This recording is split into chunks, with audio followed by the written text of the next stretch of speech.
Kay Brown won.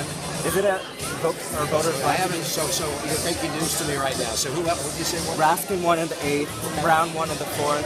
Is it valid for voters to be concerned about having the first all-male congressional delegation since Mikulski was elected?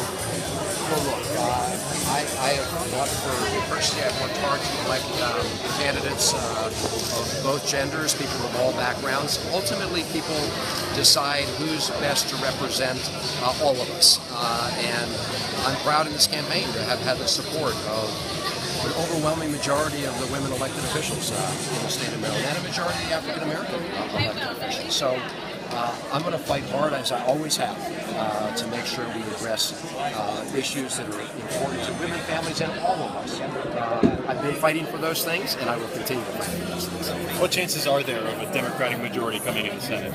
Oh, I think we have a very good chance, but only if we win in the state of Maryland. And then we've got to obviously win a lot of other states. But there's no political math that lets us win a Democratic majority in the Senate without keeping Senator Mikulski's seat Democratic. And I believe that the people of the state, at the end of the day, embrace the message of the Democratic Party, which is one of equal opportunity, working together. As opposed to the kind of very divisive message we heard from Donald Trump, who won the Republican presidential primary here in Maryland. That is not who Marylanders are. That's not who Americans are.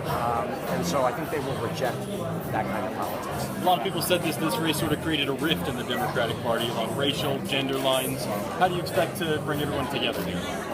Well, we ran our campaign unity, people of all different backgrounds and races who came together and were focused on trying to meet the real challenges we have. And I want to thank Congresswoman Donna Edwards, not only for her advocacy on important priorities, democratic priorities, but also for reaching out tonight because we should move forward together. Congressman, you had a pretty good lead here tonight. Are you pretty confident going into? You had a pretty good lead here tonight. Are you pretty confident going into the general election? Well, I'm not taking anything for granted. Take nothing for granted in the primary, take nothing for granted in the general election. After all, in 2016, Maryland elected a Republican governor. In 2014, excuse me. So, look, I'm going to campaign for every vote in every part of the state. How do you plan on getting young voters to the polls in November? What's your message to them? Well, look, they've got to be part of the success of our state and our country. And there are lots of issues when I go to campuses and talk to students. Obviously, very near the top of the list is the fact so many students are graduating with huge debts. We got about $1 trillion in student debt. This is an issue I've worked on a long time. I've led the fight to end the outrageous profits the big banks were getting from the student loan program. But we got to do a lot more to first reduce the cost of college and then allow those who have these huge debts to refinance at lower rates. And I put forward proposals on that.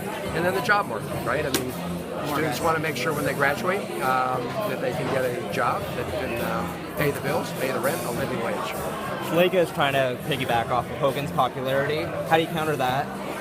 Well, I think that the people of Maryland are going to look at each candidate on their own merits, and I have worked very closely with people from all political perspectives here in the congressional district, and I hope to do that in the state of Maryland.